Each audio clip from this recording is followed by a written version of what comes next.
The roar of the crowd, the floodlights shining bright, and the weight of expectations heavier than ever. Tonight, history could be rewritten. But let's talk about the biggest buzz leading into this game.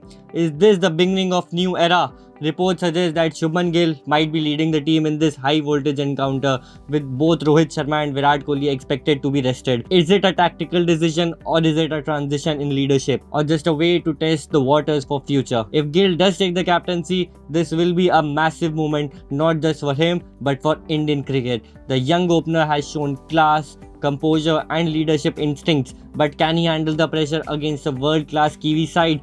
What to expect from Team India? With Gill at the helm, expect an aggressive yet calculated approach. The middle order will need to step up. Shreyas Iyer, KL Rahul and Ravindra Jadeja might take the center stage. India's bowling attack, led by Mohammad Shami and Harshit Rana, will have to dismantle New Zealand's resilient batting lineup early. New Zealand, they're definitely the silent assassins. They have haunted India before in ICC tournaments and they'd love to do it again. Kane Williamson on Mitchell Santner leading the side with players like Matt Henry swinging it under the Dubai lights and batsmen like Devon Conway and Rachin Ravindra anchoring the innings. This team knows how to win big matches in every crucial stage. Predictions: if India bats first, expects fireworks from Shubman Gill in the power play, and if New Zealand sets a target, players like Mohammad Shami and Kuldeep Yadav will be key for breaking New Zealand's middle order.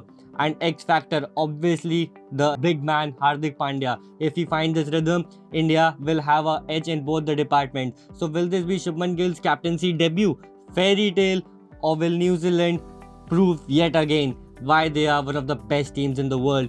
Do let us know your thoughts in comment section below. Thank you.